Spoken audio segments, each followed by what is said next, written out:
வணக்கம். டாக்டர் புவனேஸ்வரன், கோயம்புத்தூர். நெஞ்செரிச்சல், அது என்ன சார் நெஞ்செரிச்சல்? வயிற்றுச்சல் சொல்றாங்களே, அந்த மாதிரியா? பொறாமையினால வருதா அதுவா?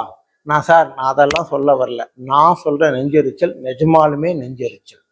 இந்த நெஞ்சு எரிச்சல் அப்படிங்கிறதுக்கு இரண்டு காரணங்கள் நீங்க மனசுல வச்சுக்கணும்.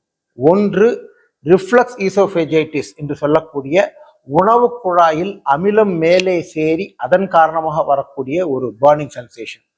இரண்டு, அதே மாதிரியாக இருதயத்தினாலையும் வரலாம் அப்படிங்கிறத தெரிஞ்சுக்கணும். அப்போ இதை நம்ம கொஞ்சம் கவனமாக கையாளணும். ஏன்னா பொதுவாக இந்த நெஞ்செரிச்சல் அப்படிங்கிறது பலருக்கும் சாதாரணமாக வந்து கொண்டிருக்கிறது. அப்படி வரவங்களுக்கு எல்லாமே இருதயம் தான் காரணமா? இல்லை என்பது என்னுடைய கணிப்பு. இதை ஏன் சொல்றேன் அப்படின்னா, பொதுவாக 2-3 விதமாக நீங்க புரிஞ்சுக்கணும். ஒன்று, நாம் நமக்கு ஒவ்வாத காரம் அதிகமான மசாலா அதிகமான உணவுகளை உண்ணும் பொழுது வரக்கூடிய வயிற்று எரிச்சல் அப்படிங்கிறது ஒன்று. இன்னொன்று, இந்த மாதிரி எதுவும் சாப்பிடாம தானாகவே அந்த மாதிரி இல்லாமல் உருவாகுது இரண்டு.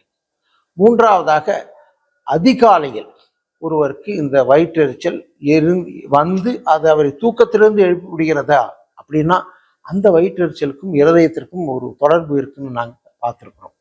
அதனால பொதுவாக வயிற்றெரிச்சல் அல்லது இந்த நெஞ்சு உணவு குழாய் எரிச்சல் அப்படின்னு ஒருவருக்கு திரும்ப திரும்ப வந்தாலோ, நீங்கள் ஏதாவது வேலை செய்யும் பொழுது, ஓடும் பொழுதோ, அந்த மாதிரி ஒரு வேலை செய்து கொண்டு இருக்கும்போது அது அதிகமாக வந்தாலோ, ஒரு காரணம் இல்லாமல் உணவுப் பொருட்கள் காரணம் சம்மந்தப்படாமல் அது திரும்ப திரும்ப வந்தாலோ, இந்த மாதிரி இருந்தால் பொதுவாக அதற்குரிய முதல்ல உணவு குழாய் மருத்துவர்களோ அல்லது இருதய மருத்துவர்களோ 2 பேரையும் பார்த்து இது எதனால் இந்த மாதிரி இருக்கு அப்படின்ட்டு தெரிந்து கொள்வது மிக நல்லது.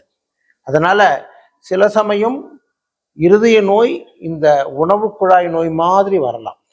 ஆனால் உணவு குழாயினால வரக்கூடிய எரிச்சல் அப்படின்னா அது மருந்துகளுக்கு நிச்சயம் கட்டுப்படும், உயிருக்கு ஆபத்தில்லை.